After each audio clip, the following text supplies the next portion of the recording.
There are a few man-made things on the earth that are as massive as the beautiful behemoth that is the icon of the seas.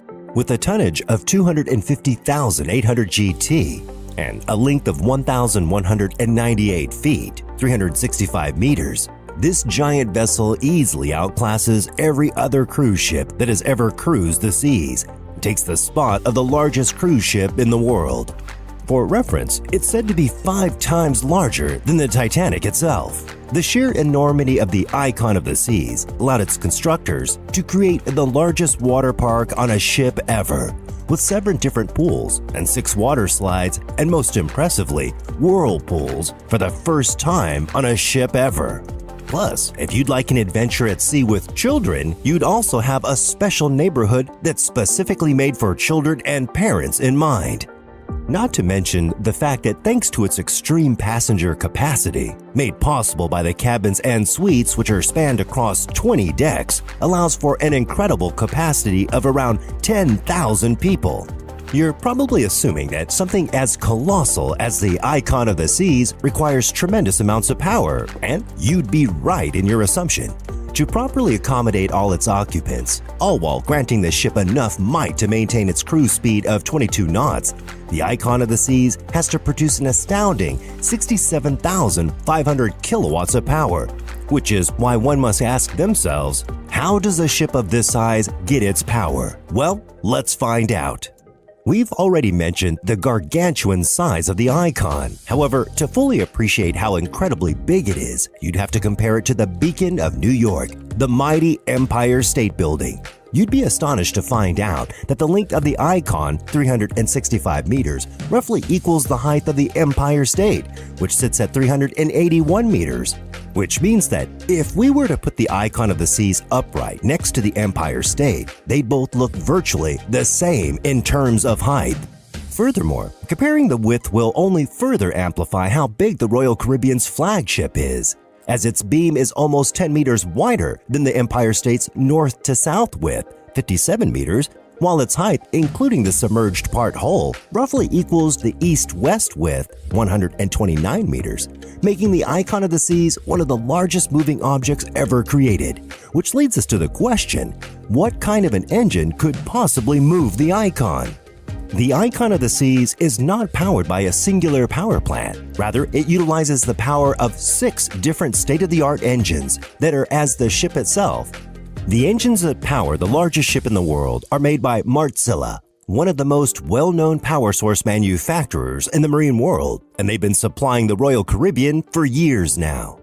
The icon of the seas will utilize 6 of Wärtsilä's newest 460mm bore by 580mm stroke 46TS DF. The largest 16-cylinder configuration of the engine boasts a size of 13.4 meters long, 5.83 meters tall, and 5.73 meters wide, all weighing a staggering 252 tons. The engines that are most likely going to be used in the icon of the seas are a bit smaller 9-cylinder configuration. However, they'll still be incredibly large at 11.5 meters in length, 5.71 meters tall, and around 3.93 meters wide, and will still produce around 11,000 kilowatt per unit. Talking about the pristine cruising experience, the icon of the seas offers up the most exquisite of amenities that no other cruise ship, including the Royal Caribbean's own Oasis lineup, as it's intended to become the patron of the all-new icon class of ships that are going to be made in the future. To distinguish their flagship vessel from the quote-unquote lesser ships, the icon of the seas will, for starters, be divided into 8 different neighborhoods, 5 of which are completely new, including the Aquadome, Thrill Island, Chill Island, Surfside, and the Hideaway. The Aquadome is easily the most impressive of all of these, as its trademark feature is the 82-foot-high glass dome that consists of 600 individual panes of glass, which allow for a beautiful oceanic view during the day. During the night, the Aquadome turns into the Aqua Theater. The Aqua Theater will be a thrilling experience for those of us who love a bit of adrenaline, alongside the largest on-ship waterfall ever, which is over 50 feet tall. Furthermore, the state-of-the-art projectors will be ideal for watching shows and movies. The Aquadome will also house several restaurants, bars, and cafes, which will offer all kinds of food and drinks that will ideally suit everybody's liking. Next in line is the Thrill Island, which could only be described as an entire theme park at sea, which in itself sounds cool. However, taking into consideration the fact that it consists of a number of record-breaking substitutes makes it even cooler than it already is. The most notable feature of the Thrill Island is the Category 6 water park, which is considered to be the biggest water park at sea of all time, spanning across more than 17,000 square feet with 6 different record-breaking water slides.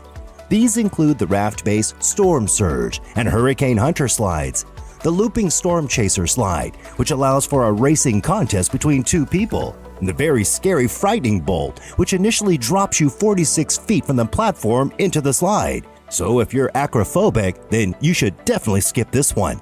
However, the most impressive water slide, in our opinion, the Pressure Drop, with its 66-degree incline. The name of the water park is also a wordplay between the number of slides that it houses and the hurricane scale, and we honestly find the naming very clever.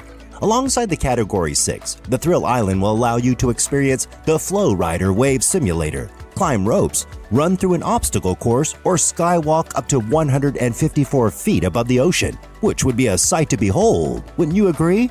Granted, all those amenities require a ton of electricity for powering up and working properly, and the ship itself will need to burn through tons of fuel per day to keep both the features and premises up and running, and also allow the ship to continue on its voyage at a pace of 22 knots per hour. It's believed that to produce enough power for the ship to run properly, a single engine will have to burn through around 1,000 gallons of fuel per hour. This means that 6 of these units would consume up to 144,000 gallons of fuel per 24 hours, and in return, they'll provide the ship with nigh of 70,000 kilowatts of power. 144,000 gallons is simply way too much, and you're probably asking yourself, how will the Icon be able to get a sufficient amount of fuel for its 7-day-long cruises? Well, by having the largest fuel tank ever fitted to a ship, that's how. And not just one, but 2 of those.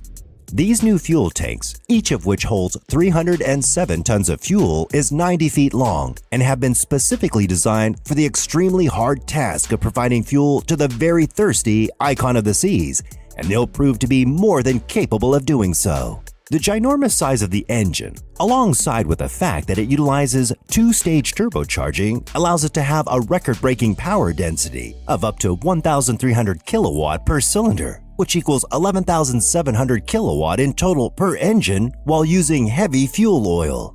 However, there is a major drawback of using HFO as a propellant. It's the fact that burning through it creates unbelievably high amounts of toxicity and carbon dioxide, which makes the usage of the engine that runs exclusively on fuel oil very limited. And due to the ever-rising regulations concerning the usage of fossil fuels, the life of highly polluting HFO engines is coming to an end very rapidly, not to mention the ever-rising price of fuel that are making heavy oil fuel and fossil fuels considerably less economically viable.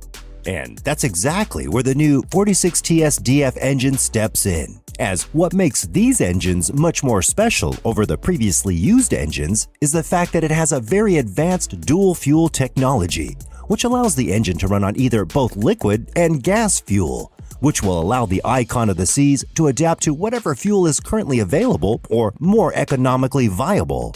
The fuel that will primarily be used, though, is liquefied natural gas, which will be considerably more economically viable for the ship to use. You see, even though the power efficiency is slightly lower than that of HFO, the price difference can be as high as 30% less in favor of LNG. Not to mention that by utilizing LNG, the amount of air pollution gets diminished significantly over what it usually is, while also significantly reducing the amount of nitrogen oxides produced. Not just that, but the engine also has been future-proofed, as it will be able to run on carbon-free fuel options when they become widely adopted, without any impact on the power figures that the engine itself produces, meaning that the Icon of the Seas will be able to cruise the oceans for decades to come, without worrying about the pressures that come over with the ever-rising restrictions around fossil fuels. But wait, if the ship uses more LNG compared to HFO, which is already problematic in terms of fuel consumption, how in the world will the Icon of the Seas be able to complete a single cruise without running out of fuel? Well, you see, the Icon of the Seas won't exclusively use fuel combustion engines. Oh no, the ship will also utilize fuel cell technology in a rather unique and radical way.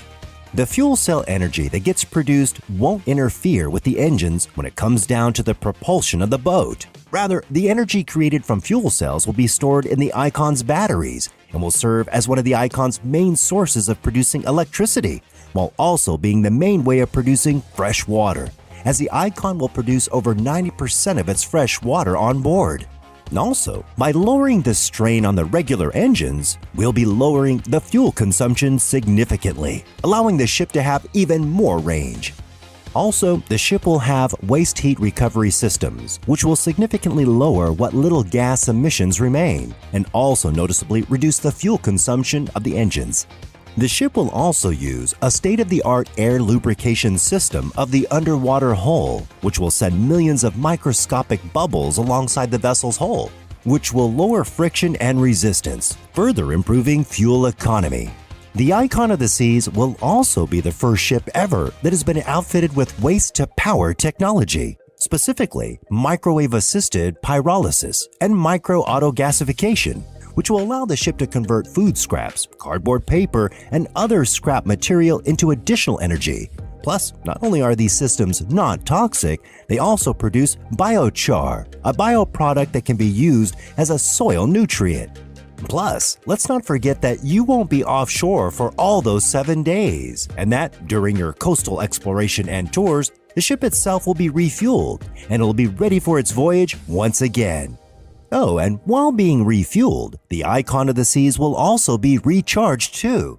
You see, when the vessel gets berthed, its electric grid gets connected to a shore power connection, and since the Icon uses batteries as a primary way of powering the electric units, it will be fully recharged by the time you board back on the ship, which means that both the fuel cell generators and the engine themselves will have much less work to do during the cruise itself.